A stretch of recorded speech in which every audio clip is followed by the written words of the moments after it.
Assalamualaikum warahmatullahi wabarakatuh. Saya Rasya Arita Fatin dari kelas 98, absen 24, sebagai ketua kelompok dan bersama kelompok saya yang bernama Regina Naina Priscilia, Karina Maida, Salsabila Alfarisa, Sinta Rosia Kalestari, Reska Puji Syafitri akan mendiskusikan tentang bab 2 yang bertemakan pembukaan UUD Negara Republik Indonesia tahun 1945. Pertama, alinea yang pertama. Pembukaan Undang-Undang Dasar Negara Republik Indonesia tahun 1945 menjelaskan pernyataan kemerdekaan sebagai hak bagi semua bangsa di dunia. Karena kemerdekaan merupakan hak asasi sebuah bangsa yang bersifat universal. Alinea kedua, menunjukkan ketepatan dan ketajaman penilaian bangsa Indonesia bahwa 1. Perjuangan bangsa Indonesia telah mencapai tingkat yang menentukan. 2. Momentum yang telah dicapai harus dimanfaatkan untuk menyatakan kemerdekaan. 3. Kemerdekaan harus diisi dengan mewujudkan negara Indonesia yang merdeka, bersatu, berdaulat, adil, dan makmur. Alinea ketiga, menjelaskan bahwa kemerdekaan yang dicapai oleh bangsa Indonesia adalah rahmat dan anugerah Tuhan yang Maha Kuasa. Hal ini merupakan motivasi spiritual perwujudan sikap dan keyakinan bangsa Indonesia terhadap Tuhan yang Maha Esa. Alinea keempat memuat prinsip-prinsip negara Indonesia, yaitu 1. Tujuan negara yang akan diwujudkan oleh pemerintah negara. 2. Ketentuan diadakannya Undang-Undang Dasar. 3. Bentuk negara, yaitu bentuk republik yang berkedaulatan rakyat. Dan 4. Dasar negara, yaitu Pancasila.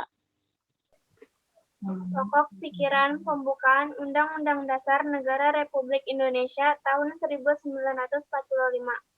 Pokok pikiran pertama, negara melindungi segenap bangsa Indonesia dan seluruh tumpah darah Indonesia dengan berdasar atas persatuan, atau pokok pikiran persatuan. Pokok pikiran ini menegaskan bahwa dalam pembukaan Undang-Undang Dasar 1945 diterima aliran negara persatuan. Lalu pokok pikiran kedua, negara hendak mewujudkan keadilan sosial bagi seluruh rakyat Indonesia, atau pokok pikiran keadilan sosial. Pokok pikiran ini menempatkan suatu tujuan atau cita-cita yang ingin dicapai dalam pembukaan Undang-Undang Dasar 1945 serta merupakan suatu kausa finalis atau sebab tujuan. Pokok pikiran ketiga, negara yang berkedaulatan rakyat berdasarkan atas kerakyatan dan permusyawaratan atau perwakilan, atau pokok pikiran kedaulatan rakyat. Pokok pikiran keempat, negara berdasarkan atas ketuhanan yang Maha Esa menurut dasar kemanusiaan yang adil dan beradab, atau pokok pikiran ketuhanan. Semangat pembukaan dan pasal-pasal Undang-Undang Dasar Negara Republik Indonesia tahun 1945 pada hakikatnya merupakan satu rangkaian kesatuan yang tak dapat dipisahkan. Pokok-pokok pikiran pembukaan Undang-Undang Dasar 1945 juga memiliki arti penting dalam konteks hukum dasar. Di samping Undang-Undang Dasar, masih ada hukum dasar yang tidak tertulis yang merupakan sumber hukum.